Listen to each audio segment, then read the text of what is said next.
صراط الذين أنعمت عليهم غير المغضوب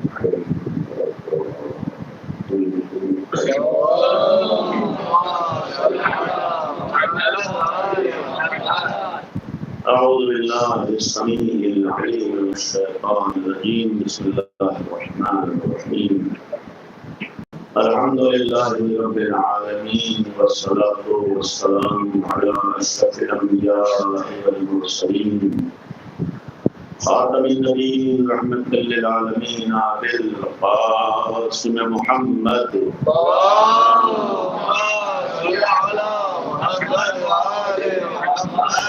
وآله الطيبين الطاهرين المعصومين المظلومين لا سيما بقية الله في الأرضين أرواحنا وأرواح العالمين لإفراح مقدم الفداء ولعنة الله على أعدائهم وغاسل حقوقهم وقاتليهم أجمعين. ما بعد. قال جعفر بن محمد الصادق عليه الصلاة والسلام: اللهم عرفني نفسك فإنك إن لم تعرفني نفسك لم أعرف رسولك. اللهم عرفني رسولك فإنك إن لم تعرفني رسولك لم أعرف حجتك. اللهم عرفني حجتك فإنك إن لم تعرفني حجتك ضللت عن ديني.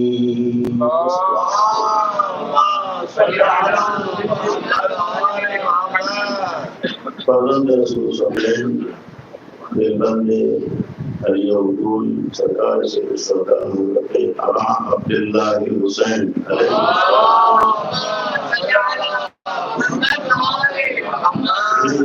السلام کی عظیم قربانی یاد میں یہ سلسلہ ادا یہ ذریعہ ہے ہمارے لیے اپنے دین کو پہچاننے کا اور بالخصوص اپنے امام کو پہچاننے کا، کیونکہ ہر صاحب ایمان کی اہم ذمہ داریوں میں سے ذمہ داری اپنے زمانے کے امام کو پہچاننا بھی، اور بغیر امام کے پہچانے ہوئے کوئی صاحب ایمان نہیں ہو سکتا. مومن ہونے کے لیے، مسلمان ہونے کے لیے، دیندار ہونے کے لیے صاحب ایمان ہونا ضروری ہے، اور ایمان اپنے امام کے زمانے کے امام کا پہچاننا ضروری ہے، لازم ہے. اسی لیے آپ کے سامنے جو حدیث بیان کی صادق آل محمد حضرت امام جعفر صادق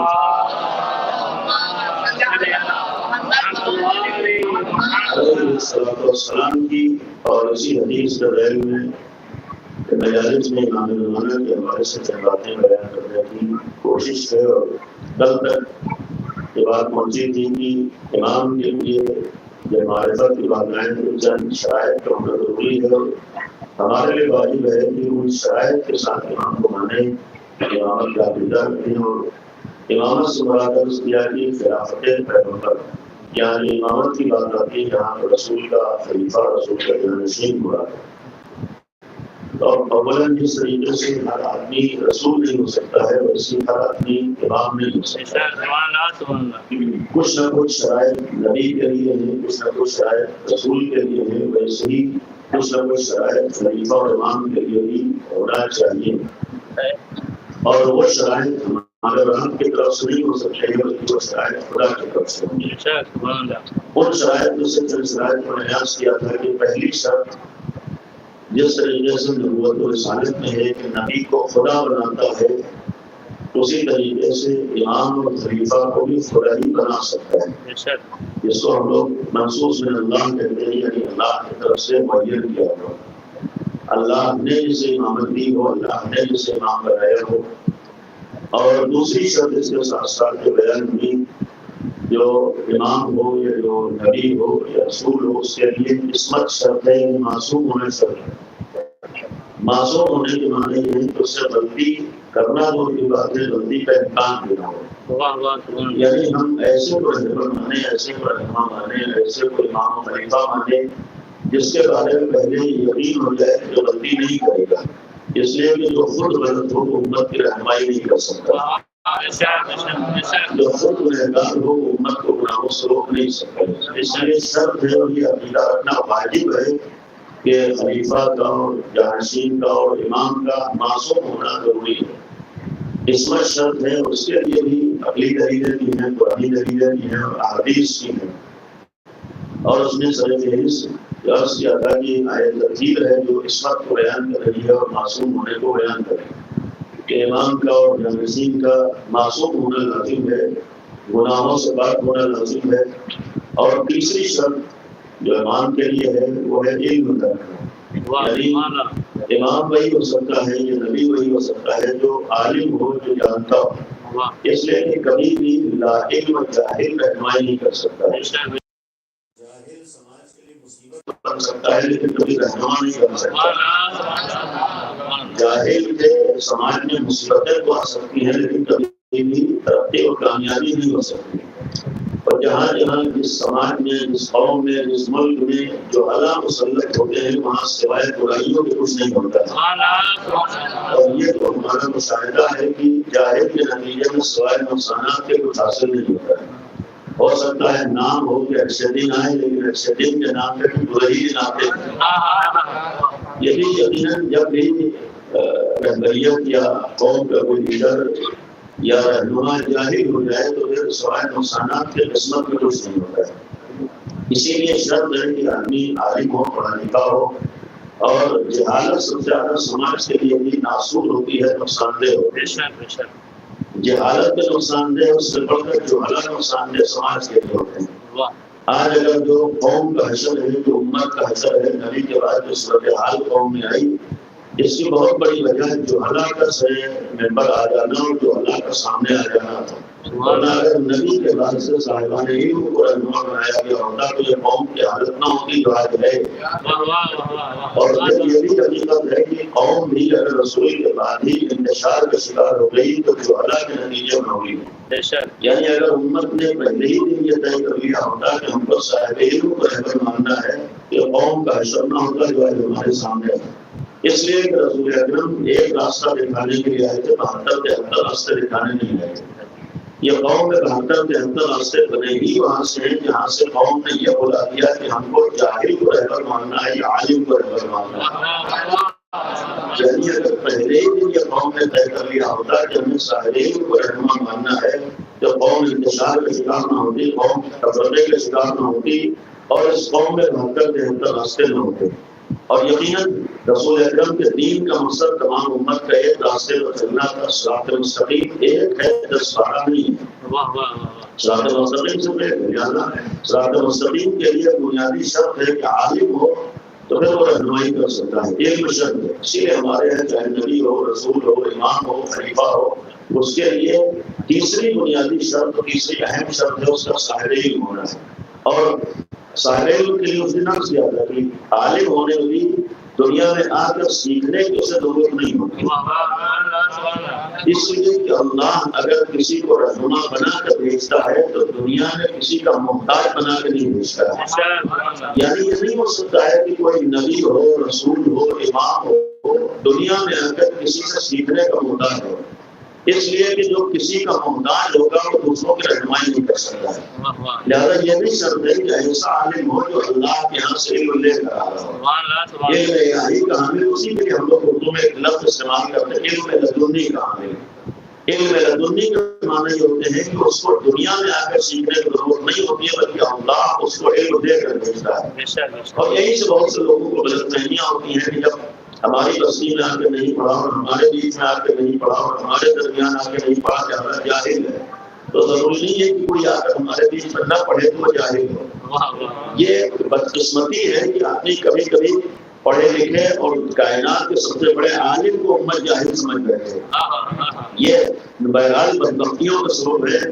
آج افسوس یہ ہے کہ کوئی جاہل بیٹا بھی اپنے جاہل باپ کو اتنی شان سے جاہل نہیں کہتا ہے جتنی امت مسلمہ اپنے نبی کریم کو جاہل کہتے ہیں. اگر ہمیں شرائط دین معلوم ہوتے، شرائط نبوت معلوم ہوتے، شرائط امامت معلوم ہوتے، تو یہ بھی معلوم ہوتا کہ کائنات کے سب سے بڑے عالم کا نام برقی مرتبہ ہے۔ پیغمبر اکرم سے بڑھ کر کوئی عالم نہیں ہو سکتا ہے، نبی کریم سے بڑھ کر کوئی عالم نہیں ہو سکتا ہے، پیغمبر اعظم سے بڑھ کر کوئی عالم نہیں ہو سکتا ہے۔ اس کائنات کی پہلی ذات جو اللہ کے بعد صاحب علم ہے وہ ہمارا نبی ہے۔ یعنی جب بھی علم کی بات آئے، امیر المومنین کا علم تو بعد میں ہے، شاستر بات ہے، بیس کا علم تو بعد میں ہے۔ امام کے لیے عالم ہونا ضروری ہے، امام کے لیے صاحب علم ہونا ضروری ہے، لیکن امام تک جو علم پہنچتا ہے وہ نبی کے ذریعے سے پہنچتا ہے۔ دیتا علم اللہ ہے، لیکن جس سے ذریعہ بناتا ہے وہ نبی کے ذات ہوتی ہے، یعنی خلیفہ اور امام تک جو علم پہنچے گا وہ نبی کے ذریعے سے پہنچے گا۔ لہٰذا جب نبی کے ذریعے پہنچ رہا ہے تو پہلے نبی کا خود عالم ہونا ضروری ہے۔ جس طریقے سے امام جاہل نہیں ہو سکتا ہے، ویسے کوئی نبی اور رسول بھی جاہل نہیں ہو سکتا ہے، اور اگر نبی اور رسول جاہل ہو تو ہم کسی جاہل کو رہنما نہیں مان سکتے۔ جب دنیا میں کسی جاہل کو رہنما نہیں مان سکتے ہیں تو پھر کائنات کے رہنما کو ہم جاہل نہیں مان سکتے۔ بنیادی شرط ہے کہ اس کا عالم ہونا، لہٰذا نبی کے عالم تھے، نبی بھی پڑھے لکھے تھے، نبی کے پاس علم تھا۔ یہ اور بات ہے کہ نبی کے علم کو لوگ سمجھ نہ سکے، اس لیے کہ یہ بھی ایک حقیقت ہوتی ہے کہ صاحب علم کے علم کو سمجھنے کے لیے کسی نہ کسی لائق ہونا ضروری ہوتا ہے۔ یعنی ظاہر سی بات ہے، جیسی ذہنیت ہوتی ہے ویسی سامنے والے کے بارے میں اپنی نظریہ قائم کرتا ہے۔ جب سماج جہالت کا شکار ہو جاتا ہے وہاں نبی جیسا عالم آسانی سے سمجھ میں نہیں آتا ہے۔ اگر یہی سماج جہالت سے دور ہوتا تبھی نبی کی عظمتیں سمجھ میں آ سکتی ہے، نبی کا علم سمجھ میں آ سکتا ہے۔ اسی لیے جو دعا میں نے آپ کے سامنے پیش کی ہے، اس دعا کا اصل مفہوم یہ ہے کہ پہلے خدا کو پہچانو تاکہ تمہیں نبی سمجھ میں آ سکے، اور یہ نبی کی عدم معرفت اس بات کی دلیل ہے کہ امت نے خدا کو نہیں پہچانا ہے، تبھی نبی کے سلسلے میں گمراہیوں کا شکار ہوئی، ورنہ یہ ہو ہی نہیں سکتا ہے کہ کوئی خدا کو پہچاننے والا اور اپنے نبی کو جاہل کہے گا۔ اس لیے کہ جب آج ایک جاہل آدمی کسی جاہل کو کسی کرسی میں بٹھانے پر تیار نہیں ہوتا ہے تو اللہ جیسی ذات کسی جاہل کو نبی بنا دے یہ نہیں ہو سکتا، کسی جاہل کو نبوت دے دے یہ نہیں ہو سکتا۔ یہاں غلطی رسول کی نہیں کہی جائے گی، یہاں غلطی اللہ کی کہی جائے گی کہ اللہ کے پاس کوئی ایسا پڑھا لکھا نہیں تھا کہ اسے نبی بنا دیتا۔ نہیں، اگر اللہ کی معرفت ہے تو ماننا پڑے گا کہ اللہ جاہل کو نبی نہیں بنائے گا۔ نبی الحمدللہ عالم تھے، بہت بڑے عالم تھے، ہم اس کے لیے بھی شرط ہے کہ ہم اگر نبی کے علم کو سمجھنا چاہتے ہیں تو درے علم سے سمجھے۔ ہمارے یہاں اگر مومنین کا اتنا زیادہ تذکرہ ہے، اگر مومنین کا اتنا زیادہ ذکر ہے، کبھی کبھی بعض لوگوں کو یہ بھی اعتراض ہوتا ہے کیوں علی اتنا کرتے ہیں۔ اس کی ایک وجہ یہ بھی ہے کہ جب تک ہم علی کو نہیں سمجھ لیں گے نبی کریم کو نہیں سمجھ سکتے۔ یعنی یہ مسلمہ قانون ہے، جب تک ہم امام علی کی معرفت نہ حاصل کر لیں اس وقت تک نبی کی معرفت نہیں ہو سکتی۔ اس کے لیے سامنے کی مثال وہ رسول اکرم اپنے مرتبہ حضرت محمد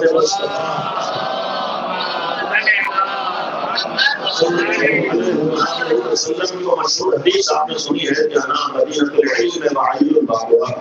اس کے ایک معنی یہ ہے کہ قرآن نے بھی کہا ہے کہ وقت البیوت من ابوابها، یعنی کہیں پہنچنا ہے، کہیں آنا ہے تو دروازے سے آؤ۔ یہ قرآن کے الفاظ، وقت البیوت من ابوابها، گھروں تک آؤ، دروازے سے آؤ، کہیں تک پہنچنا ہے دروازے سے آؤ، دروازے سے آؤ کہ تب گھر تک رسائی ہو سکتی ہے۔ دیواروں سے گھر تک رسائی نہیں ہوتی ہے، چھت سے گھر تک رسائی نہیں ہوتی ہے۔ دیوار اور چھت کا راستہ وہی لوگ تلاش کرتے ہیں جن کے مزاجوں میں، اس لیے کہ کائنات میں کوئی صحیح آدمی گھر تک پہنچنے کے لیے نہ دیوار کو دیکھتا ہے نہ چھت کو دیکھتا ہے۔ یہ خود ذہنیت اور آدمی کے کمالات کی دلیل ہوتی ہے کہ دروازے کو وہ تلاش کرتا ہے جو صحیح ہوتا ہے، اور یہ چور کا مزاج ہوتا ہے کہ دیواروں پہ نگاہ ڈالتا ہے جو سبوں پہ نگاہ ڈالتا ہے۔ تو ایسی بات ہے کہ اگر کوئی شہر ہوگا، شہر میں دیوار نہیں ہوتی اور شہر میں چھت نہیں ہوتی، یہ زبردستی کی بات ہے کہ چھت ہے اور دیوار ہے، نہیں۔ بہرحال ہر جگہ دروازہ ضروری ہوتا ہے، یہ اپنے اپنے مزاجوں کے لیے ہے کہ پہنچنے کے لیے دروازے کی ضرورت ہے، چھت و دیوار کی ضرورت نہیں ہے۔ اور اگر دروازہ امیر المومنین ہے تو اس کے معنی یہ ہے کہ رسول کو پہچاننے کے لیے جب تک امیر المومنین کو نہ پہچاننے نہیں ہو سکتا ہے.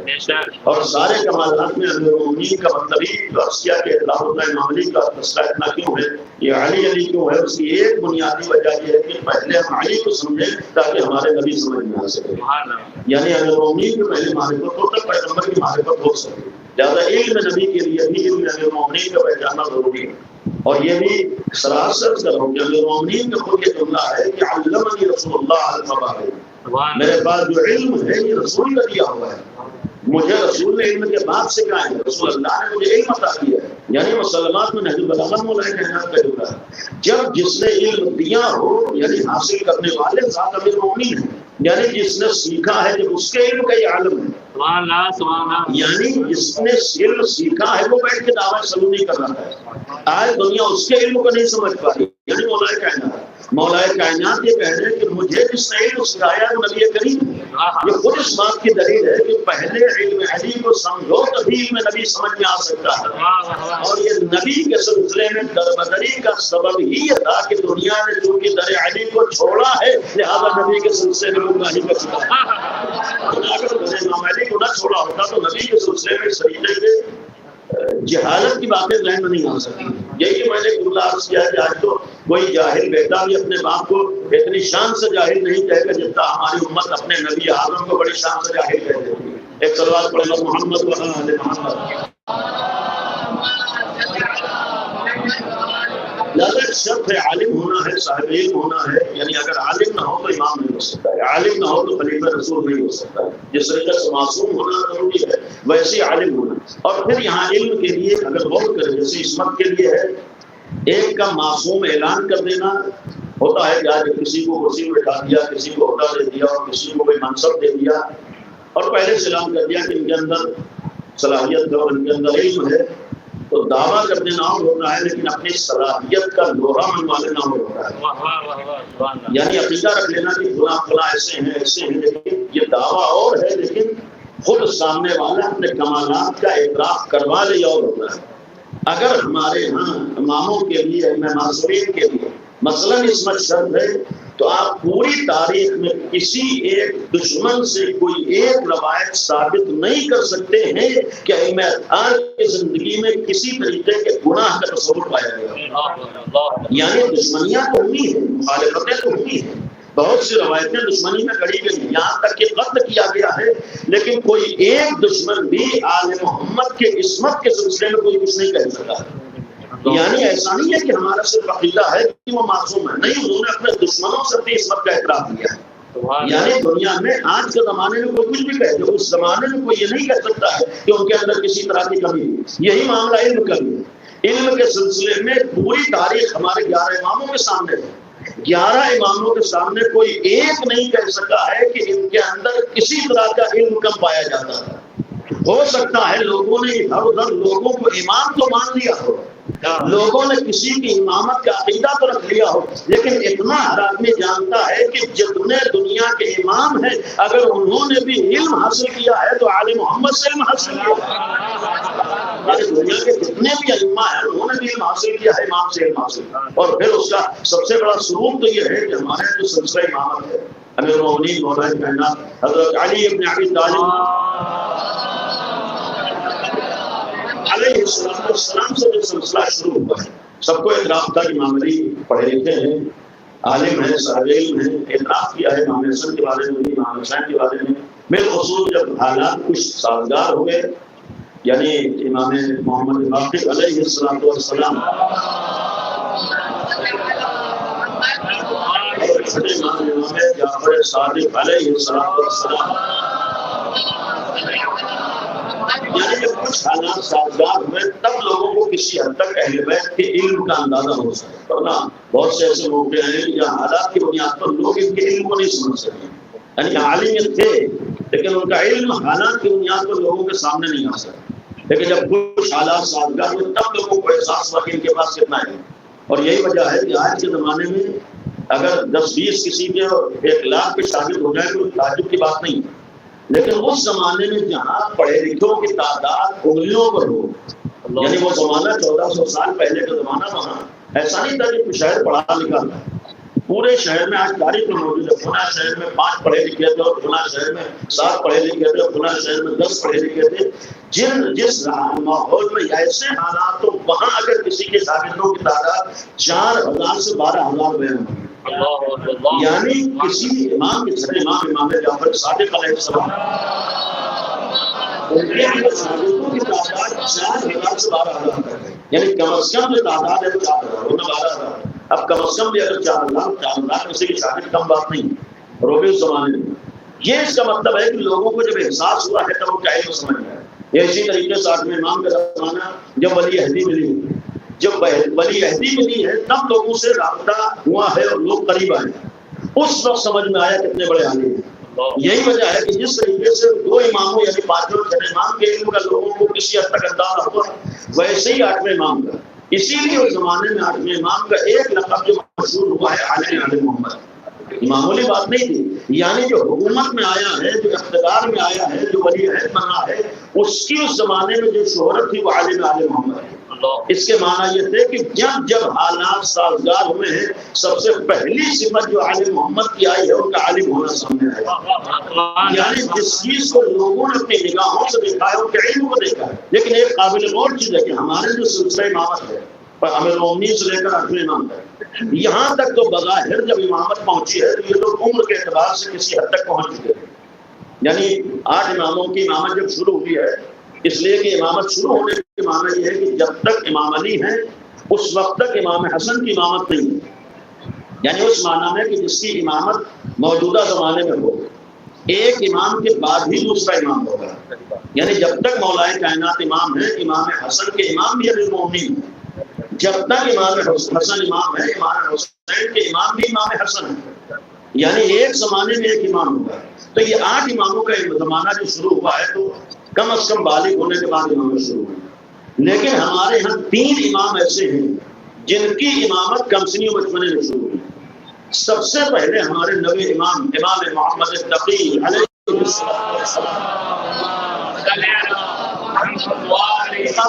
میں نے کہا کہ ہمارا عقیدہ امامت کے سلسلے میں عصمت کا بھی ہے، ہمارا عقیدہ علم کا بھی ہے. یعنی امام کا عالم ہونا بھی ضروری ہے، امام کا معصوم ہونا بھی شرط ہے. امام ہم 8 سال کے سن میں امام ہوئے، اس لیے کہ امام کی ولادت ہے 195 اور امامت شروع ہوئی ہے 203 ہجری میں. یعنی 8ویں امام کے 203 ہجری میں شہادت ہے اور وہیں سے نوے امام کی امامت شروع ہوئی. اس ٹائم نوے امام کی عمر کل 8 سال ہے. غور کیجیے، یعنی نوے امام کی عمر 8 سال ہے. حالانکہ ان کی مکمل عمر بھی 25 سال ہے، لیکن امامت کے وقت ان کی عمر 8 سال ہے. 25 سال میں شہید ہو گئے، جوان امام ہے. لیکن جب امامت شروع ہو رہی 8 سال کا سن ہے اور وہ زمانہ بنی عباس کے عروج کا زمانہ ہے اور دشمنی کا زمانہ ہے اور پھر مامون جیسا دشمن ہے، اس کے بعد تو دشمنی بڑھتی ہے. نوے امام کی عمر 8 سال ہوئی ہے اور جب امامت شروع ہوئی، اور صرف نوے امام نہیں بلکہ اس کے بعد جو 10ویں امام کی امامت شروع ہو گئی، چونکہ 25 سال میں شہید ہو گئے تو 10ویں امام کی امامت میں جب شروع ہوئی ہے 6 سال کے تھے. غور کیجیے، یعنی ہمارے ان 2 اماموں کی امامت جو لوگوں کے سامنے ہے وہ کم سنی میں شروع ہوئی. اب آپ سوچئے نوے امام 8 سال کے ہیں تب امامت شروع ہو گئی، 10ویں امام 6 سال کے ہیں امامت شروع ہو گئی. اس لیے کہ 214 میں آپ کی ولادت ہے اور 220 ہجری میں امام کی امامت شروع ہوئی. یعنی وہی 220 نوے امام کی شہادت کی عمر ہے، شہادت کا سال ہے. تو یہ 6 سال میں امامت شروع ہو. لیکن پوری تاریخ آپ اٹھا کر دیکھ لیجیے، ہمارے یہاں یہ 2 امام سامنے آئے اور ہر زمانے میں شیعوں کا مسلمہ عقیدہ امامت کے بارے میں یہی رہا ہے. یعنی شروع سے شیعہ اس بات کے قائل رہے ہیں کہ امام کو اللہ بناتا ہے، امام معصوم ہوتا ہے، امام صاحب علم ہوتا ہے، اور اس عقیدے کا اظہار اعلان ہے. اور ایک اور چیز قابل غور یہ ہے کہ نوے امام کا زمانہ وہ زمانہ ہے کہ جہاں پر تمام شیعہ نوے امام کی امامت کے اوپر متفق ہو چکے تھے. اس لیے کہ اس سے پہلے تو ہمارے ہاں فرقے وجود میں آئے ہیں.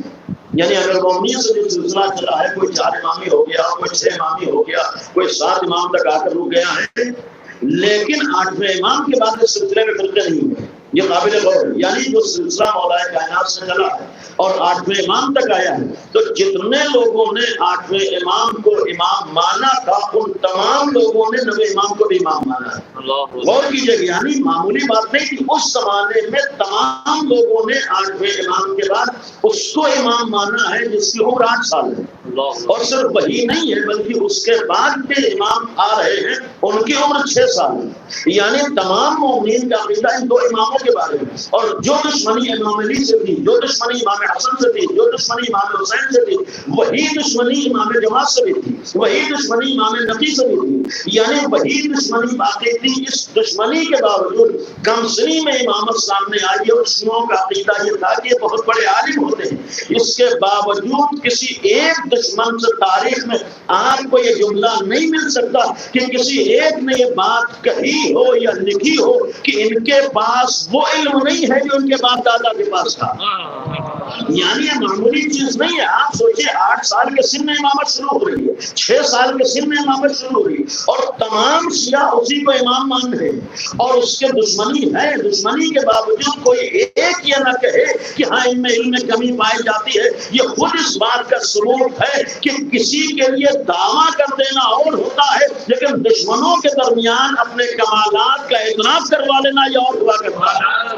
اور ائمہ معصومین کے کمالات کا ایک سب سے بڑا ثبوت یہ بھی ہے کہ کسی دشمن کو کہنے کا موقع نہیں ملا ہے. امام جماعت کی زندگی بھی گواہ ہے، امام قوم کی زندگی بھی. ہر ایک نے کہا ہے کہ ہاں یہ عالم ہے. اس کے لیے صرف 2 مثالیں ہیں. بلند مامون نے سال گزشتہ بھی میں نے عرض کیا تھا، مامون نے بہت سے مناظرے کرائے ہیں. مامون کے سامنے بہت سے مناظرے ہوئے اور امام رضا کو بٹھاتا تھا اور مناظرے کرواتا تھا. امام رضا کے بعد اس نے یہی کام امام جواد کے سامنے بھی کیا. یعنی باقاعدہ وہ دربار میں بیٹھا. اب آپ سوچیے اس وقت 8 سال کی عمر ہے اور 9 سال کی عمر ہے. 1 سال کے بعد اس نے بولا دیا شہادت کے بعد. یعنی اس ٹائم امام کی عمر 9 سال 9 سال کی عمر ہے جب مامون کے دربار میں امام جواد آئے اور اس نے بلا کر امام کو بٹھایا ہے ایک طرف اور دوسری طرف بڑے بڑے علماء کو بلاتا ہے. اور جس طریقے سے 9ویں امام کے زمانے میں مناظرے ہوئے ہیں ویسے ہی 8ویں امام ویسے ہی 9ویں امام کے زمانے میں مناظرے ہوتے ہیں. مناظروں کا مطلب یہ ہوتا تھا کہ بڑے بڑے عالم آ کر بیٹھتے تھے اور سوال و جواب ہوتے تھے. اب آپ سوچیے کہ ایک طرف 10 بڑے بڑے عالم ہوں اور دوسری طرف ایک 9 سال کا بچہ بیٹھا ہو. معمولی بات نہیں ہے. 9 سال کا بچہ ہونا ایسا نہیں کوئی معمولی سوالات و جوابات ہوتے، علمی سوالات ہوتے. آج ہمارے یہاں بعض مناظرے موجود ہیں. یعنی تبرسی کو دیکھیے، 8ویں امام کے مناظرے موجود ہیں، اس میں 9ویں امام کے مناظرے موجود ہیں. بعض مناظروں کو تو اس کے ذکر کیا. ان مناظروں سے اندازہ لگایا جا سکتا ہے کہ کہاں تک علم کا معاملہ ہے. یعنی یہ دنیاوی باتوں پر مناظرہ نہیں ہو رہے تھے. وہاں معاملہ خلافت کا تھا، وہاں معاملہ دین کا تھا، وہاں معاملہ دینی احکام کا تھا، وہاں معاملہ قرآنی معاملات کا، قرآنی آیات کا تھا. یعنی باقاعدہ قرآنی موضوعات کو مناظرے ہو، باقاعدہ دینی معاملات پر مناظرے ہو، باقاعدہ امامت کے موضوع پر مناظرے ہو، باقاعدہ خلافت کے موضوع پر مناظرے ہو.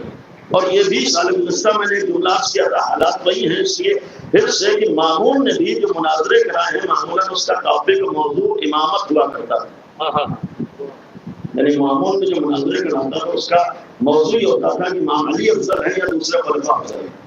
یہ ہے تاریخ میں. آپ احتجاج تبصرہ میں مناظروں کو پڑھیے کہ مامون کے مناظروں کا موضوع ہوتا تھا کہ اہل بیت افضل ہیں یا ان کے مقابلے پر آنے والے ہیں. یعنی باقاعدہ یہ مناظرے آج بھی تاریخ میں موجود ہے کہ اس نے ان موضوعات پر مناظرے کرائے کہ آل محمد افضل ہیں یا ان کے مقابلے پر آنے. اور خود اس نے ثابت کروایا ہے اپنے دربار میں بیٹھ کر کہ اہل بیت افضل ہے.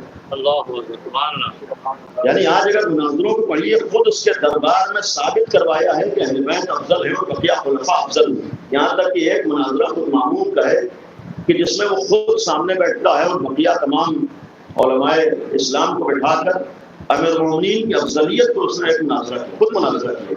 یعنی بقیہ مناظرے علماء سے کروائیں تو ایک مناظرہ اس کا خود ہے. اس کا مناظرہ امیر المومنین کی افضلیت کے اوپر. موضوع یہ تھا کہ امام علی افضل ہے یا دوسرے خلفاء افضل ہے. اور مامون نے امام علی کی افضلیت کو ثابت کیا ہے اور دوسرے خلفاء کے مفضول ہونے کو ثابت کیا. یعنی یہ تاریخ کا مناظرہ ہے. خود اس نے مناظرہ کیا ہے اور دوسرے علماء سے مناظرے کروائے. اب ایک سوال یہ ہے کہ اگر مامون کے اتنے مناظرے ہیں تو کیا ہم لوگ مامون کے مناظروں کو سن کر یا پڑھ کر یہ کہہ سکتے ہیں کہ مامون اہل بیت کا ہمدرد تھا؟ یعنی کیا مامون کے مناظروں کو دیکھ کے ہم کہہ سکتے ہیں کہ اس نے یہ مناظرہ اہل بیت کی ہمدردی میں کروایا؟ اگر ذرہ برابر ہمدردی ہوتی تو پھر یہ بات میں امام رضا کو قتل نہ کرنا ہوتا، یعنی قاتل نہ ہوتا۔ ہرگز یہ بہرحال اگر مناظروں میں ذرہ برابر صداقت ہوتی تو مناظروں کے بعد یہ امام رضا کو قتل نہ کرواتا۔ تو اتنا تو ثابت ہے کہ یہاں مناظروں کا مقصد حق نہیں تھا، بلکہ مناظروں کا مقصد مامون کی بدنیتی تھی۔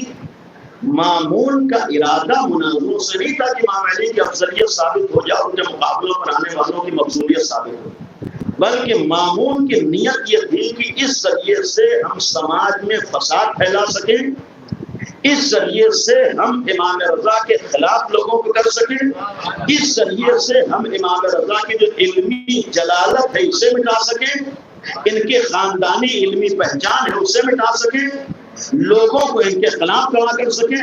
یعنی امام رضا نے بظاہر تو اہل بیت کی ہمدردی کا مظاہرہ کیا ہے، لیکن اس کی نیت ہمدردی نہیں تھی، بلکہ نیت اس کی اہل بیت کے خلاف تھی۔ تو اگر مامون کا مناظرہ ہمارے سامنے ہے تو ہم صرف مامون کے مناظروں کو دیکھ کر مامون سے متاثر ہو کر اس کی تعریف نہیں کریں گے، بلکہ اس کی نیتوں کو دیکھ کر ہم اس کے خلاف رہیں گے۔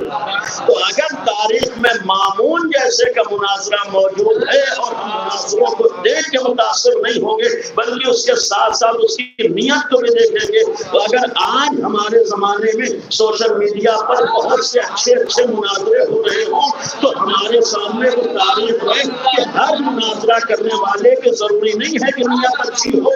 اگر ہم اہل بیت کے چاہنے والے ہیں تو صرف مناظروں کو نہ دیکھیں بلکہ اس کے پیچھے چھپی ہوئی نیتوں کو دیکھیں۔ سامنے والے کی نیت کیا ہے، اور معیار نیت ہوتی ہے، معیار الفاظ نہیں ہوتے ہیں، معیار ارادہ ہوتا ہے، کس ارادے سے آدمی یہ کام کر رہا ہے، کس نیت سے یہ کام کر رہا ہے۔ جس زمانے میں دنیا کے تمام لوگوں کا متحد ہونا ضروری ہو جائے، اگر کوئی اپنی باتوں سے فساد پھیلا رہا ہو وہ کبھی دین والا نہیں ہو سکتا۔ جہاں آل محمد نے اسی اتحاد کو باقی رکھنے کے لیے قربانیاں دی ہوں، وہ آل محمد کا حقیقی چاہنے والا کبھی سماج میں فتنہ و فساد نہیں پھیلا سکتا ہے۔ ورنہ اگر اختلافات کی بات آئے، امیر المومنین سے بڑھ کر نہ کوئی دیندار ہو سکتا ہے، نہ مولا کائنات سے بڑھ کر کوئی دین کا پاسبان ہو سکتا ہے، اور امام حسن سے بڑھ کر کوئی مولا علی کا چاہنے والا نہیں ہو سکتا ہے، لیکن ان لوگوں نے بھی سماج کو فساد سے بچانے کے لیے اپنی قربانی دینا گوارا کیا ہے، لیکن سماج کو فساد کا شکار نہیں ہونے دیا ہے۔ لہذا آل محمد کا سچا چاہنے والا وہی ہوتا ہے جو سماج کو فتنہ و فساد سے بچایا کرتا ہے، فساد نہیں پھیلاتا ہے۔ حق ہے، باطل باطل ہے، لیکن طریقہ کیا ہے یہ بھی ہمارے سامنے ہونا چاہیے، انداز کیا ہے ہمارے سامنے ہونا ہے۔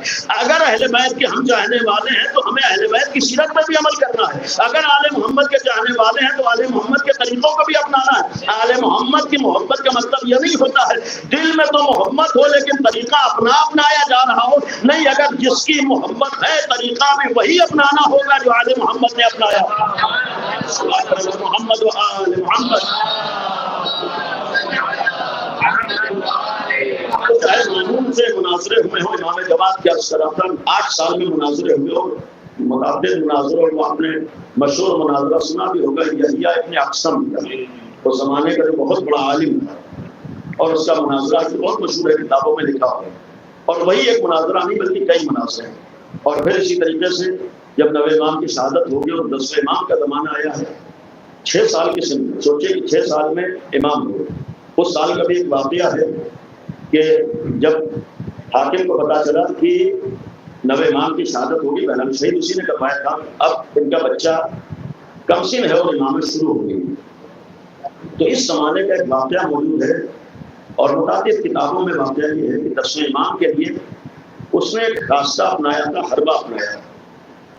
10ویں امام کے لیے 14 ستارے بھی واقعہ موجود ہے کہ امام دہون کے لیے اس نے ایک راستہ یہ اپنایا کہ ہم ان کے لیے ایک معلم قرآن کا انتظام کریں، یعنی ان کے لیے پڑھانے والے کا انتظام کریں، ان کے لیے کوئی پڑھانے والا آئے اور جا کر مدینے میں باقاعدہ مدینے کے حاکم کو اس نے خط لکھا ہے، والی کو خط لکھا ہے کہ امام نقی کے لیے کوئی پڑھانے والے کا انتظام کرو، اور عنوان کیا تھا؟ قرآن پڑھائے گا، یعنی قرآن پڑھانے والے کا، اور یہ شرط رکھی تھی کہ وہ معلم ہو جو دشمن علی ہو، یعنی یہ بھی قابل غور چیز ہے۔ ہمیں مومنین کے گھر والے کے لیے پڑھانے والے کا انتظام اور شرط رکھ رہا ہے حاکم کہ دشمن علی ہونا چاہیے، یہ بھی ایک قابل غور چیز ہے۔ اسی لیے جنیدی کا انتخاب ہوا ہے، تاریخ میں جنیدی نام ہے، اس کو معلم بنایا گیا۔ وہ 10 امام کو پڑھانے آتا تھا۔ کچھ دنوں کے بعد کسی نے جنیدی سے پوچھا تھا کہ تم نے ان کو کیسا پایا؟ جنیدی سے پوچھا ہے کہ تم نے ان کو کیسا پایا پڑھانے جاتے ہو؟ تو جنیدی کے الفاظ آج تاریخ میں موجود ہیں۔ اس نے کہا تھا کہ میں انہیں کیا پڑھاؤں گا، پڑھانے والا یہ کہنا تاریخ میں موجود ہے، میں انہیں کیا پڑھاؤں گا، بلکہ اگر میں ان کے سامنے کسی آیت کو بیان کرتا ہوں تو آیت کا یہ ترجمہ بھی بتا دیتے ہیں، مفہوم بھی بتا دیتے ہیں، تفسیر بھی بتا دیتے ہیں، تفسیر بھی بتا دیتے ہیں۔ اور ایک عجب جملہ امام کے سلسلے میں جو اس سے منسوب ہے کہ اس نے کہا کہ انہیں دیکھ کر یہ ماننا پڑتا ہے کہ یہاں کے پڑھے نہیں ہوتے ہیں بلکہ جہاں سے آتے ہیں وہاں سے دیکھتا ہے۔ 6 سال کے سن میں مخالف کا احترام موجود، یعنی جہاں سے آتے ہیں تو کم از کم یہاں پر رک کر اتنا تو کہنے کا ہے کہ جب جانشین نے اپنے دشمن سے یہ اعتراف لے لیا کہ ہم یہاں کے پڑھے نہیں ہوتے ہیں، جہاں سے آتے ہیں وہاں سے پڑھ کے آتے ہیں، تو جب جانشین کے لیے اعتراف ہے کہ جہاں سے آتا ہے وہاں سے پڑھ کے آتا ہے، تو نبی کے لیے بھی ہمیں یہی ماننا پڑے گا، جہاں سے آئے گا وہاں سے ہی لے کر آئے گا، جہاں سے آئیں گے۔ مقصد یہ تھا کہ یہ حالات ہے، مناظرے ہوئے، اس کے باوجود کسی ایک نبی یہ نہیں کہا کہ ان کے پاس وہ صلاحیت نہیں ہے۔ امام جماعت کے سامنے کوئی ایک عالم یہ نہ کہہ سکا کہ ان کے باپ کے پاس علم زیادہ تھا اور یہ بچے ہیں کے پاس علم نہیں۔ کسی ایک کو کہنے کا موقع نہیں ملا ہے کہ امام صادق امام باقر بہت بڑے عالم تھے اور 10ویں امام اتنے بڑے عالم نہیں۔ یہ ہر ایک نے کہا کہ ان کے یہاں وہی علم ہے جو کیا ہوتا ہے۔ اسی لیے اس کا خود اس بات کا ثبوت ہے کہ یہاں دعویٰ صرف زبانی دعویٰ نہیں ہے بلکہ باصلاحیت ہیں، باعلم ہیں، صاحب علم ہیں، تبھی لوگوں نے کہا ہے۔ لیکن ایک بات اس ذہن میں اس واقعے کو بیان کر کے بس نتائج کی جانب توجہ دینا ضروری ہے۔ ظاہر سال گزشتہ بھی بات کہی تھی کہ آج ہمارا مریضہ تعلیم ہے، اور ان سارے واقعات سے نتیجہ یہ بھی معلوم ہوتا ہے کہ اہل بیت نے اپنی پہچان اپنی علمی صلاحیت کو بنایا ہے، اور مخالفین نے جو دشمنی کا راستہ اپنایا ہے اس دشمنی کے راستے میں ایک راستہ یہ بھی تھا کہ ان کی اس علمی پہچان کو مٹا دیا گیا۔ اور اسی لیے مامون کی نیتوں کے سلسلے میں جو عرض کیا ہے کہ مامون کی نیت ہرگز حقائق کو سامنے لانا نہیں تھا بلکہ بری نیتیں تھیں، اور انہی بری نیتوں میں مامون کی ایک نیت یہ بھی تھی کہ اگر یہ گھرانہ پڑھا لکھا مشہور ہے تو اتنے مناظرے کراؤ کہ یہ کہہ دے کہ ہمیں نہیں معلوم ہے تاکہ ان کی پہچان مل جائے۔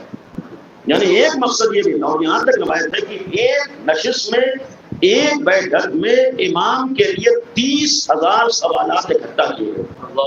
آپ سوچیے 30,000 سوالات امام جواب دیں گے، اور لگاتار 3 دن مناظرہ ہوا سوالات 30,000 سوالات کا مطلب صحیح بات معلوم کرنا نہیں بلکہ اس کا مطلب یہ تھا کہ یہ جو ان کی پہچان ہے کہ پڑھے لکھے ہیں اور ہر سوال کا جواب دے دیتے ہیں، کوئی ایسا موقع آ جائے کہ کہنے ہمیں نہیں معلوم۔ مقصد یہ تھا کہ ہمیں یہ دنیا چاہتی تھی کہ ان کی پہچان مل جائے، لیکن اس کمسنی میں بھی آل محمد نے اپنی پہچان کو مٹنے نہیں دیا۔ غور کیجیے گا، جو پہچان مولائے کائنات کے سامنے سے بنی تھی، یعنی لوگوں نے خلافت لے لی ہے، لوگوں نے حکومت لے لی ہے، لوگوں نے مال و منال لے لیا ہے، لیکن لوگ امام علی کی علمی صلاحیتوں کو نہیں لے پائے۔ یہ بھی تاریخ گواہ ہے کہ امیر المومنین کے مقابلے پر آنے والوں نے سب کچھ چھینا ہے، حکومت چھین لی ہے، اقتدار چھین لیا ہے، مال و منال چھین لیا ہے۔ اس کے ایک معنی یہ ہے کہ حکومت کبھی بھی چھن سکتی ہے، مال و منال کبھی بھی لیا جا سکتا ہے۔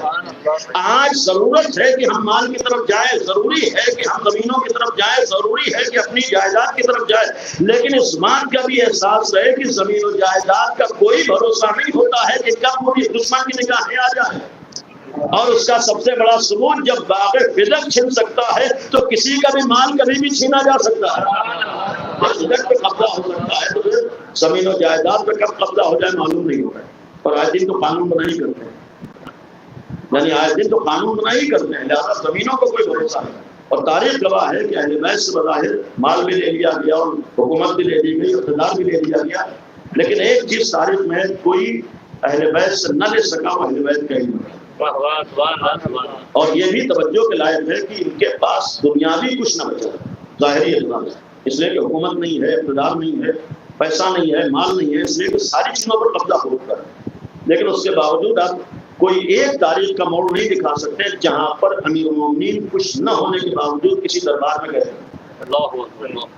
جس کے پاس کچھ نہیں ہے وہ کبھی دربار میں نہیں گئے، لیکن جس کے پاس سب کچھ تھا وہ امام علی کے دروازے پر دکھائی دے۔ سوال یہ ہے کہ جس کے پاس کچھ نہیں ہے وہ تو کسی کے دروازے پر نہیں جا رہا ہے، لیکن جن کے ہاتھوں میں سب کچھ ہے وہ علی کے دروازے پر آ رہے ہیں۔ کس لیے آ رہے ہیں؟ ایک ہی چیز تو تھی، وہ علی اپنے ابی طالب کا علم تھا جس نے مولا علی کو کسی کے آگے جھکنے نہیں دیا ہے اور پوری دنیا کو امام علی کے آگے جھکا دیا ہے۔ اس کے ایک معنی یہ بھی تو ہے کہ اگر ہم سچے علی والے ہیں تو ہمارا ایک فریضہ اور ذمہ داری یہ بھی ہے کہ محنت کر کے اتنا علم حاصل کریں کہ ہمیں در در نہ بھٹکنا پڑے، ہمیں دوسروں کے دروازے پر سر نہ جھکانا پڑے، بلکہ ہماری صلاحیتیں ایسی ہوں کہ دنیا ہمارے آگے سر جھکانے پر مجبور ہو۔ اور یہاں تک بات آئی، دیکھیے اس زمانے میں اکثر ہمارے یہاں ایک شکوہ یہ ہوتا ہے، ایک مسئلہ یہ آتا ہے کہ پڑھنے سے فائدہ کیا ہے، کہاں نوکری ملنے والی ہے۔ لیکن سب سے بڑی غلطی یہ ہے کہ ہم لوگ اتنا پڑھنا چاہتے ہیں کہ جہاں پر لوگ نوکری کے لیے در در بھٹکتے ہیں۔ لیکن علی والوں کا سیوا یہ نہیں ہے کہ اس لیے پڑھیں کہ انہیں کوئی نوکر بنا لیں۔ سب سے پہلے اس پہ غور کیجیے، علی والوں کا سیوا یہ نہیں ہوتا ہے کہ یہ سوچ کے پڑھیں کہ ہمیں کسی کی نوکری مل جائے، اس لیے کہ تعلیم اور پڑھائی نوکری کے لیے نہیں ہوتی۔ سب سے پہلے یہی ذہن سے نکالنا ہوگا کہ نوکری اور غلامی کے لیے تعلیم نہیں ہوتی۔ سب سے بڑی غلط فہمی ہمارے ذہنوں میں ہے کہ اتنا پڑھ لو کہیں جاب لگ جائے، کہیں نوکری لگ جائے۔ یہی غلط فہمی ہے کہ ہم پڑھائی یا تعلیم غلام بننے کے لیے نہیں، بلکہ ذہن میں ہونا چاہیے کہ اتنا پڑھو کہ لوگوں کی غلامی سے ہمیں نجات مل جائے، اتنا ہم آگے بڑھیں کہ ہم کسی کا نوکر نہ بنے بلکہ دنیا ہماری نوکری کرنے پر مجبور ہو۔ اسی ملک کے اندر ہم اتنا بھی تو پڑھ سکتے ہیں کہ ہمیں کسی کے دروازے پر نہ جانا پڑے بلکہ لوگ ہمارے دروازے پر آ رہے ہیں۔ اتنی تو ہمارے اندر ذہنیت ہونا چاہیے، ہمارا ارادہ ہونا چاہیے۔ ہمارا ارادہ یہ نہ ہو کہ بس اتنا پڑھ لو کہ ہماری کہیں نوکری لگ جائے، بلکہ ارادہ یہ ہو کہ پڑھ کے اتنا آگے جاؤ کہ ہمیں دوسروں کے دروازے پر نہ جانا پڑے بلکہ دوسرے ہمارے دروازے پر آ رہے ہیں۔ اور یہ ہو سکتا ہے اگر ہمارا ارادہ ہو، اور پھر اگر امیر المومنین کا عشق ہے تو یہ ارادہ ہو سکتا ہے، اگر امیر المومنین کی معرفت ہے تو یہ ارادہ ہو سکتا ہے۔ اور اگر تاریخ نگاہوں میں ہے کہ آل محمد نے کبھی سر نہیں جھکائے، اور یہ بھی امیر المومنین کا جملہ ہے، فرمایا تھا کہ مال جمع کرو لیکن اس بات کا احساس رہے کہ مال کبھی بھی چھینا جا سکتا ہے، لیکن علم ایک ایسی چیز ہے جو کبھی چھینی نہیں جا سکتی ہے۔ مال تو چوری ہو سکتا ہے، علم چوری نہیں ہو سکتا ہے۔ تمہارے مال کو تو دوسرا قبضہ کر سکتا ہے لیکن علم کو کوئی قبضہ نہیں کر سکتا۔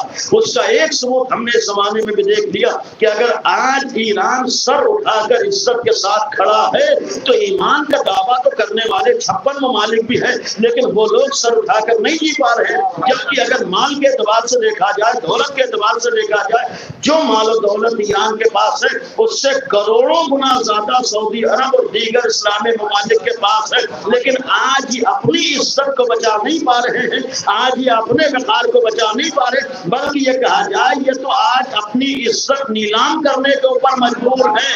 آج یہ اپنے ناموس کی بھی حفاظت نہیں کر پا رہے ہیں۔ ٹرمپ جیسا دہشت گرد اگر ان کے ملکوں کے اندر آتا ہے تو انہیں اپنے ناموس کے وقار کا بھی خیال باقی نہیں رہ جاتا ہے۔ یہ کیسے اللہ کے ماننے والے، بھائی تمہارے پاس دولت بھی ہے، تمہارے پاس ساری چیزیں بھی موجود ہیں، پبلک بھی تمہارے ساتھ ہے، تب بھی نہ تمہارے پاس عزت ہے، نہ تمہارے پاس وقار ہے، نہ تمہارے پاس سربلندی ہے۔ یہ اس وقت تک سمجھ میں آ نہیں سکتا تھا جب تک ایران سامنے نہ گیا ہوتا۔ ایران نے سامنے آ کر اعلان کر دیا ہے کہ مال کا ہونا کافی نہیں ہوتا ہے، پبلک کا ہونا کافی نہیں ہوتا ہے، بلکہ ایمان کے ساتھ ساتھ علم کا ہونا ضروری ہوتا ہے۔ اگر آج ایران کے پاس علمی صلاحیتیں نہ ہوتی تو ہو ہی نہیں سکتا تھا کہ ایران میں بیٹھ کر اسرائیل کے اوپر اٹیک کر دے۔ اگر ایران کے پاس علمی صلاحیتیں نہ ہوتی تو ہو ہی نہیں سکتا تھا کہ امریکہ کے بیس کے اوپر حملہ کر دے۔ اگر ایران کے پاس علم و ٹیکنالوجی نہ ہوتی تو نہ ہو ہی نہیں سکتا تھا کہ اسرائیل اور امریکہ کے حملوں سے اپنا دفاع کر لے۔ اس سے معنی یہ ہے کہ خالی محض زبان سے علی علی نہیں ہے، بلکہ علی کی پہچان کا بھی انہوں نے خیال کیا ہے۔ وہاں زبان سے کربلا کربلا نہیں ہے، بلکہ کربلا کے نام راستے پر وہ چلے بھی ہیں. صرف ولایت کا دعویٰ انہوں نے زمانی نہیں کیا ہے بلکہ ولایت کے تقاضوں کو بھی پورا کیا ہے اور اپنے جوانوں کو علمی میدانوں میں اتنا آگے بڑھا دیا ہے کہ آج ساری دنیا مل کر بھی اگر چاہتی ہے کہ علی والے سر جھکا دیں لیکن دنیا والے سر جھکانے پر مجبور ہو جاتے ہیں, لیکن علی کے چاہنے والا سر اٹھا کے کھڑا ہوا ہے.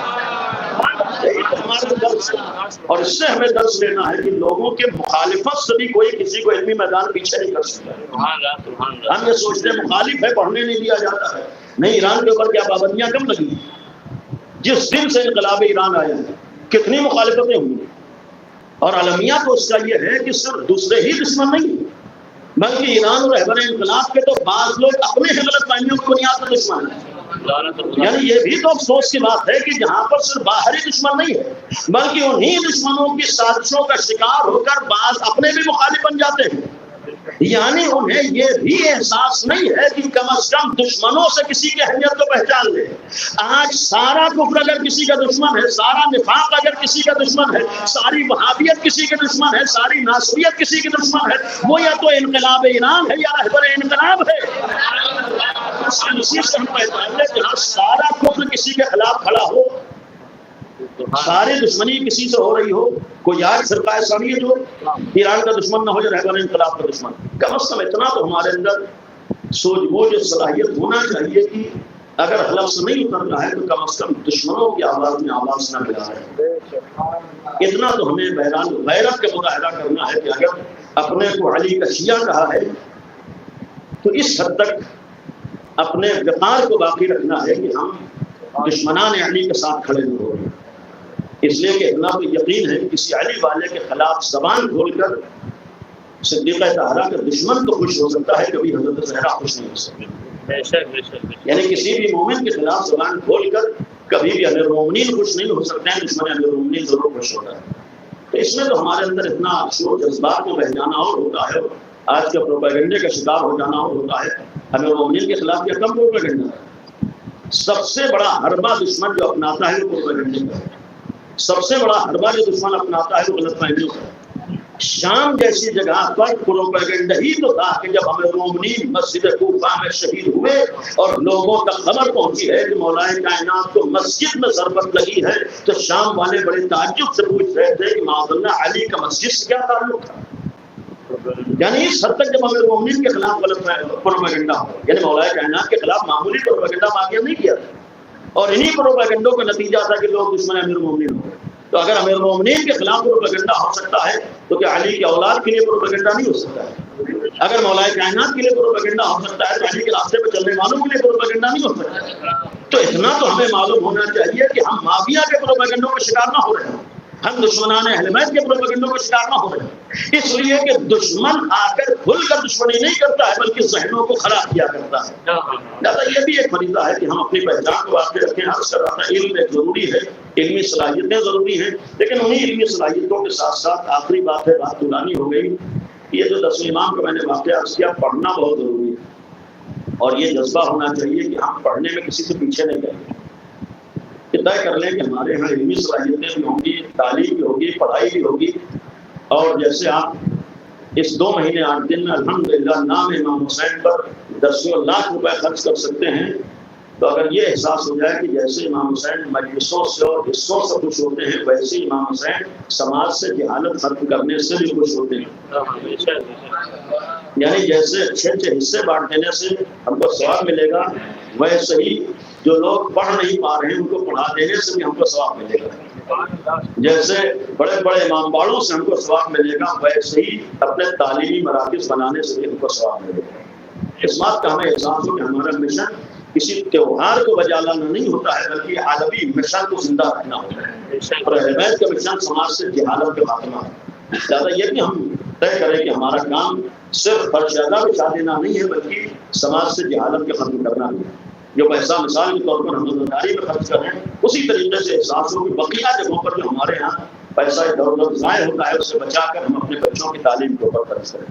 اور مشن یہ ہو کہ ہمارا بچہ سب سے آگے رہے گا, مشن یہ ہو کہ ہم کسی سے پیچھے رہیں گے. اسی لیے شاید سال گزشتہ ایک جملہ عرض کیا ختم کرتے کہ ہر علی والے کے اندر یہ جذبہ ہونا چاہیے کہ ہم اتنا پڑھیں گے کہ کسی سے پیچھے نہ رہیں.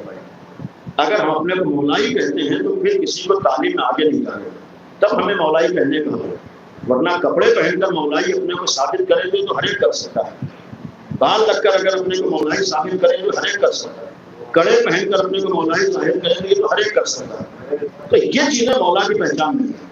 اگر ہم اپنے کو علی والا ظاہر کرنا چاہتے ہیں، جو مولا علی کی پہچان تھی وہ ہماری نگاہوں میں ہے۔ مولا علی نے اپنی پہچان نہ تو لباس سے بنائی تھی، نہ مولا علی نے اپنی پہچان کپڑوں سے بنائی تھی، نہ مولا علی نے اپنی پہچان بالوں سے بنائی تھی، نہ مولا علی نے پہچان اپنے کڑے سے بنائی تھی، بلکہ مولا علی نے اپنی پہچان اپنے علم سے بنائی تھی۔ مولا علی نے اپنی پہچان اپنے علم سے بنائی ہے، تو یہ طے کریں مولائی ہے تو پھر ہمیں علم سب سے آگے رہنا۔ الحمدللہ جذبہ ہے اور اس کو ہے یہ بزرگوں کی ایک ذمہ داری ہے کہ اپنے بچوں کے کم از کم یہ ذہن تیار کریں کہ ہمیں تعلیم میں سب سے آگے جانا ہے۔ اور جب یہ بڑے بڑے کام آپ کے بچے کر سکتے ہیں تو تعلیمی میدانوں میں بھی ہر معرکہ سر کر سکتے ہیں۔ اور الحمدللہ یہ علوی جذبہ اور ولائی جذبہ اور کربلائی جذبہ اس سے کہا جاتا ہے کہ آپ پورے سال میں بچوں سے دنیاوی اتنے کام نہیں کرا سکتے ہیں جتنا عزاداری کے نام پر یہ بچے ٹائم دے دیتے ہیں۔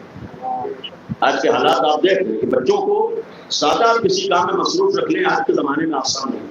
الحمدللہ ابھی یہاں حالات ایسے نہیں، لیکن اکثر لوگوں پر آپ 2-4 گھنٹے کو کوئی کام دے دیے بچہ آسانی سے کرنے میں تیار، لیکن عزاداری میں 2-4 کے اگر 24 گھنٹے بھی دینا پڑے تو بچہ تیار ہے۔ اس کے معنی جہاں عشق عبداللہ حسین آ جاتا ہے وہاں ہر طرح کی محنت کرنے میں تیار ہوتا ہے، ہر طرح کی زحمت کرنے میں تیار ہوتا ہے، ہر طرح کی مشقت کرنے میں تیار ہوتا ہے۔ تو اگر فرش اعضا کے لیے عشق پیدا ہو گیا، اگر یہی عشق علم کے لیے ہمیں پیدا ہو جائے کہ حسینی بننے کے لیے، علی والا بننے کے لیے ہمیں تعلیمی میدانوں میں محنت کرنا ضروری ہے، تو جو جوان دن و رات عزاداری کے نام پر محنت کر سکتا ہے وہی جوان علمی میدانوں میں محنت کر سکتا ہے، یقیناً محنت کر سکتا ہے۔ اور جتنی انصاف سے بتائیے اس 10 دنوں میں ہمارے نوجوان امام حسین کے نام پہ محنت کرتے ہیں، اگر اتنی ہی محنت بقیہ 11 مہینوں میں پڑھائی میں کر لے تو آج کہاں پہنچ جائیں گے؟ یعنی خود ہمارا درس ہے کہ جتنا ٹائم آج ہم لوگ عزاداری کے دنوں میں امام حسین کے نام پہ دیتے ہیں، اگر اسی طریقے سے امام حسین کے نام پر اتنا ہی ٹائم ہم لوگ اپنی تعلیم اور پڑھائی میں دیتے ہیں تو ہم کسی سے پیچھے نہیں ہو سکتے۔ اس کے معنی یہ کہ ہمارا ایک جذبہ ہے، ہمارا مشن ہے۔ کربلا کا مطلب سماج سے یزیدیت کا خاتمہ ہے، کربلا کا مطلب سماج سے یزیدی مشن کا خاتمہ ہے، اور یزیدیت کا سب سے بڑا مشن ہی تھا کہ سماج میں جہالت باقی رہے۔ اس لیے کہ جب سماج میں جہالت باقی رہے گی تبھی جو حالات سامنے آتے ہیں۔ امیر المومنین کی عظمتوں کو جاہل سماج نہیں پہچان پایا ہے، اسی لیے تو آل محمد نے کہا ہے کہ جہالت سماج سے ختم ہو، تاکہ جب علی کا وارث ظاہر ہو رہا ہو تو اس کی لوگ قدر بھی کر رہے ہوں، اس کے علم سے فائدہ بھی اٹھا رہے ہوں۔ کے زمانے میں ایک ہمارا فریضہ علمی میدانوں میں محنت کرنا ہے اور اس کے لیے آگے بڑھنا ہے۔ الحمدللہ اس راستے میں بہت سے ہمارے الحمدللہ جوان ہیں جو محنت کر رہے ہیں، لیکن چند جوانوں کو محنت کرنا کافی نہیں بلکہ پوری قوم کا محنت کرنا ضروری ہے۔ کوشش کیجیے جیسے آج ہم لوگ اپنی بستی میں شیعان علی مشہور ہیں، تو جس طریقے سے ہماری عزاداری ہماری پہچان ہے ویسی ہمارا علم بھی ہماری پہچان ہے۔ یعنی جب ہماری عزاداری کو لوگ دیکھتے ہیں تو کہتے ہیں علی کے شیعہ، ویسے ہمارے علم کو دیکھ کے لوگ کہیں گے علی کے شیعہ۔ جیسے آج ہمارے کالے کپڑوں کو دیکھ کر لوگ کہتے ہیں کہ حسین کے عزادار ہیں، ویسے ہماری علمی صلاحیتوں کو دیکھ کر لوگ کہیں کہ حسین کے چاہنے والے ہیں۔ یعنی ہمارا فیصلہ یہ بھی ہے کہ ہم محنت کریں، میرا ارادہ ہونا چاہیے، نیت ہونا چاہیے، جذبہ ہونا چاہیے کہ اگر ہم حسینی ہیں تو محنت میں کسی سے پیچھے نہیں کریں۔ جو نوجوان پڑھ سکتے ہیں پڑھائی میں جائیں، نہیں پڑھ سکتے ہیں نہیں جا سکیں، کم از کم جس کاروبار میں آ رہے ہیں اس میں بھی کسی سے پیچھے نہ رہیں۔ جس میدان میں ہمیں سب سے آگے جانا ہے، اس لیے کہ اس مشن کی حفاظت کے لیے حسین ابن علی نے 72 جاموں کا نذرانہ پیش کیا، اور ان نذرانوں میں معمولی نذرانے نہیں پیش کیے، ایک عظیم نذرانہ جو عبداللہ حسین نے پیش کیا۔ ایک منزل آتی ہے، ایک دن میں 72 افراد کا شہید ہو جانا کہہ دینا بہت آسان ہے۔ جس گھر میں ایک انتقال ہوتا ہے ان گھر والوں سے پوچھے کہ دل پہ کیا ہوتی ہے۔ جب ایک عزیز کے جانے کے اوپر گھر والوں کی کیفیت تو ہوتی ہے، تو جس گھر میں سب رخصت ہو گئے ہوں تو گھر والوں کی کیفیت کیا ہوگی؟ یہ جناب زینب سمجھ سکتی ہے، جناب سید سجاد سمجھ سکتے ہیں، یہ اہل بیت کا گھرانہ سمجھ سکتا ہے کس امتحان سے کربلا والے سے۔ اور یہ جو آج امام حسین کا نام آتے ہی انسان کا دل بے چین ہو جاتا ہے، آنسو آ جاتے ہیں، اس کی ایک وجہ یہ بھی ہے کہ کربلا میں جو مسائل ہیں وہ کہیں اور نہیں، کربلا کی جو مصیبتیں ہیں وہ کہیں اور نہیں۔ اور انہیں مصیبتوں میں ایک عظیم مصیبت ہے جس کے لیے خود عبداللہ حسین نے بھی آواز دی تھی، لیتکم فی یوم عاشورا جمیعا تنظرون۔ تاریخ میں جملہ موجود ہے، امام حسین نے کربلا میں صبح عاشور سے عصر عاشور تک جو امتحانات دیے ہیں وہ ناقابل بیان، ناقابل برداشت ہیں۔ ہمارے ہاں مکمل مسائل نہ تو تاریخ میں بیان ہو سکے ہیں اور نہ مکمل مسائل کو آدمی سمجھ سکتا ہے، اس لیے کہ سمجھنے کے لیے صلاحیت کی ضرورت ہوتی ہے۔ اس لیے کہ امام حسین نے جو امتحان دیا ہے، تاریخ کے انسانیت کو اپنا بڑا امتحان کسی نے نہیں دیا۔ اپنے جگر کے ٹکڑوں کے لاشوں کو اپنے ہاتھوں سے اٹھا لینا آسان نہیں ہوتا۔ اب عبداللہ حسین نے اپنے اصحاب کے لاشیں اٹھا کر ایک جملہ کہا کہ جیسے اصحاب مجھے ملے ہیں ویسے میرے گھروں کو نہیں ملے تھے، ویسے میرے بابا کو نہیں ملے، ویسے میرے بھائی کو نہیں ملے۔ ایسے اصحاب کے لاشیں اٹھائے اور پھر جب ولیدوں کی باری آئی ہے، ایک دن میں کتنے بھائی رخصت ہیں، یعنی کتنے بھائی کربلا میں کوئی نہیں بچا ہے سوائے امام سجاد کے، یعنی 72 افراد کہہ دینا آسان ہے، 72 افراد ایک دن میں شہید ہو گئے۔ اب آپ سوچو اس میں جناب عباس جیسا بھائی کہ معمولی کام ہے امام حسین کے لیے، جہاں پر جناب علی اکبر جیسا بیٹا ہو، آپ مسلسل تو جناب علی اکبر جیسا یہاں بیٹا شہید ہو جائے تو ایک باپ زندہ نہیں رہ سکتا ہے۔ امام حسین کے لیے یہ امتحانات آسان نہیں تھے کہ جس سے گزرتے جاتے ہیں، لیکن تاریخ کربلا ہے کہ بڑے بڑے امتحانات دیے ہیں۔ جناب عباس کی شہادت نے امام حسین کی کمر کو توڑ دیا۔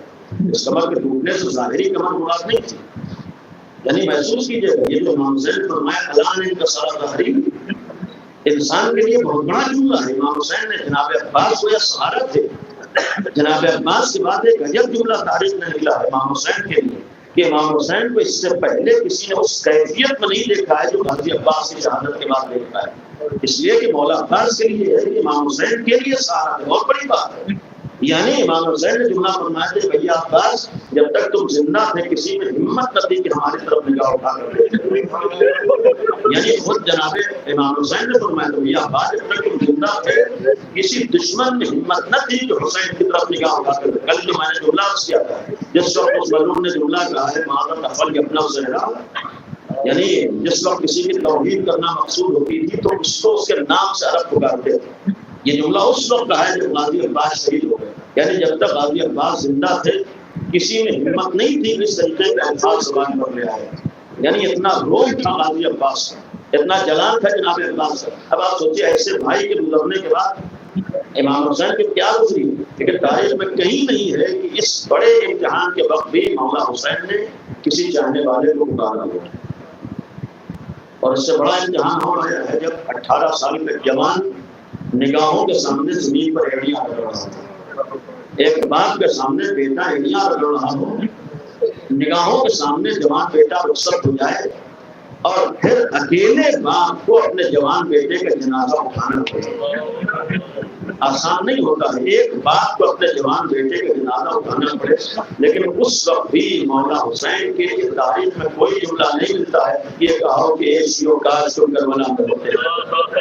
حالانکہ یہ روایت موجود ہے کہ جس وقت لاشا نہ اٹھ سکا تو خیمے کو رکھ کر کے چھوٹے چھوٹے بچوں کو آواز دیتے ہیں، بچوں آؤ علی اکبر کے جنازے کو اٹھاؤ، اے آؤ بچوں آؤ علی اکبر کے جنازے کو سہارا دو۔ یعنی یہ امتحان عظیم امتحان ہے، بہت بڑا امتحان ہے۔ تب بھی مولا حسین نے یہ نہیں فرمایا ہے کہ یہ چاہنے والوں کاش تم کربلا میں ہوتے، لیکن عزیزو ایک منزل ایسی آئی کہ جب مولا حسین کے ہاتھوں پر 6 مہینے کا بچہ آیا ہے اس وقت فرمایا لیتکم فی یوم عاشورا، چاہنے والوں کاش تم کربلا میں ہوتے تو وہ دیکھتے کہ تمہارے آقا کے ہاتھوں پر 6 مہینے کا بچہ ہے اور تمہارا آقا اپنے 6 مہینے کے بچے کے لیے پانی کا سوال کر رہا ہے، لیکن فابوا ان یرحمونی، ان ظالموں نے پانی دینے سے انکار کر دیا۔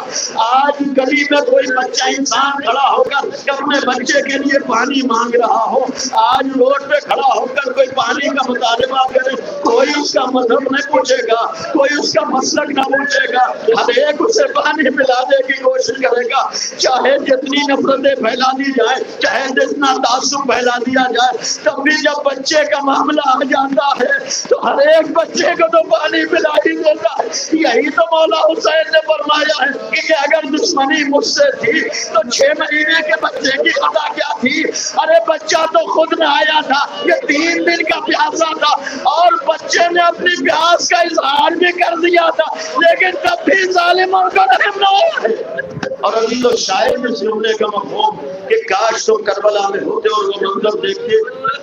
مولا حسین کے سامنے تاریخ کربلا پورا واقعہ آپ کے سامنے ہے۔ جس وقت مولا حسین جناب علیہ السلام کو لے کر آئے اور یہ بچہ 3 دن سے کہہ دینا بعض موقعوں پر واقع ناممکن ہے سمجھ دینا، اس لیے کہ ایک آدمی تو شاید 3 دن پیاس برداشت کر لے، لیکن کوئی بچہ 3 دن پیاس برداشت کرنے نہیں ہو سکتا ہے، اس لیے جو کیفیت ہو گئی تھی وہ ناقابل بیان۔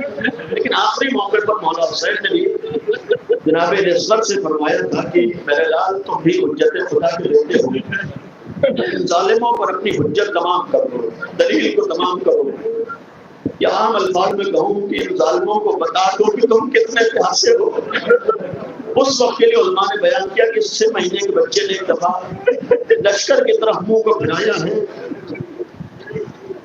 اور پکڑائے ہوئے ہونٹوں پر جو سوکھی زبان پھیری ہے،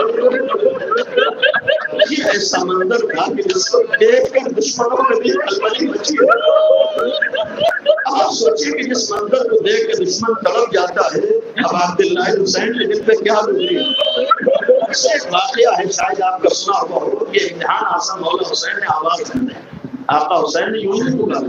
یہ بہت بڑا جب امتحان کا وقت آتا ہے، بڑے سے بڑا ہمت رکھنے والا انسان ہو بہت سی مصیبتوں کو جھیل لے جاتا ہے، برداشت کر لیتا ہے، لیکن جب ناقابل برداشت مصیبت آتی ہے تب گھر والوں کو یاد کرتا ہے، تب اپنوں کو یاد کرتا ہے، تب عزیزوں مولا حسین نے بھی کسی وقت پر اپنے چاہنے والوں کو نہیں بھلایا۔ یہ ایک امتحان تھا، یہی تو کہا تھا کاش تم کربلا میں ہوتے ہیں۔ اس کے مفہوم کو اگر سمجھنا ہو تو آج کا ایک واقعہ آپ کا سنا ہوا ہوگا کہ جگہ پر کسی کربلا کے واقعے کی منظر کشی ہو رہی تھی اور وہاں جناب علیہ السلام کی پیاس کا منظر اور شہادت کا منظر دکھایا گیا۔ تو لوگوں نے تلاش کیا کہ اس منظر کشی کے لیے، منظر دکھانے کے لیے کوئی حرملا کا کردار ادا کرے، لیکن بہت تلاش کیا، کوئی حرملا کا کردار ادا کرنے کے لیے تیار نہیں تھا، اس لیے کہ جو بھی سنتا تھا کہ یہ کام کرنا ہے کہ 6 مہینے کا بچہ ہوگا، پیاسا آئے گا اور ہاتھوں پر لے کر آئے گا، صرف تمہیں یہ کہنا ہے کہ تمہیں حسین تم کو پانی نہیں ملے گا۔ جب کوئی تیار نہ ہوا تو یہ دور کے علاقوں میں گئے جہاں کوئی کربلا کا نام بھی نہیں جانتا تھا، امام حسین کا نام بھی نہیں سنا، ایسے علاقے میں جا کر ایک آدمی کو تیار کیا کہ ایک منظر کشی ہونا ہے، واقعہ ہونا ہے، صرف تمہارا کام یہ ہوگا کہ تم تیر و تلوار لے کر کھڑے ہو جانا اور ایک شخص اپنے بچے کو لے کر آئے گا، تم سے کہے گا کہ میرا بچہ 3 دن کا پیاسا ہے، تم صرف یہ جملہ کہہ دینا کہ حسین تم کو پانی نہیں ملے گا۔ عزیزوں یہ واقعہ اس سے بھی بتا دیا گیا کہ یہ واقعہ حقیقی نہیں بلکہ ایک واقعے کی منظر کشی ہونا ہے، بچہ پیاسا ہو کر نہیں، صرف باپ آ کر یہ کہے گا تم جواب دے دینا کہ حسین تم کو پانی نہیں ملے گا۔ عزیزوں واقعہ نقل ہی کیا گیا ہے کہ جیسی یہ منظر سامنے آیا ہے اور یہ تیر و تلوار لیے ہوئے کھڑا ہے، نہ کربلا کو جانتا ہے نہ عبداللہ حسین کو جانتا ہے، لیکن جیسے شخص نے آ کر بچے کو ہاتھوں پر لگا کر کہا کہ میرا بچہ 3 دن کا پیاسا ہے، اگر ممکن ہو یا قطرہ پانی پلا دو، وہی شخص جانتا ہے کہ یہاں کوئی حقیقت نہیں ہے، بچہ پیاسا نہیں ہے، پھر بھی ایک دفعہ تیر و تلوار کو دیکھ کے جملہ کہتا، اے حسین مجھ سے تو یہ کہا گیا تھا تم انکار کر دینا، لیکن میں پانی تمہارے بچے کو پلاؤں گا۔ عزیز و انصاف سے بتاؤ، یہ خیر ہے، اسے معلوم ہے بچہ پیاسا نہیں ہے، کب کی منظر دیکھ کے برداشت نہ کر پایا۔ ہائے کربلا میں حسین نے کیا گزری ہوگی جب 6 مہینے کا بچہ سامنے ہے، اسی لیے تو فرمایا ایشیوں کاش کربلا میں ہوتے اور وہ منظر دیکھتے، تمہارا آقا اصغر کے لیے پانی مانگ رہا تھا، لیکن ان ظالموں نے اصغر پہ بھی رحم لگایا، اے لا الہ الا اللہ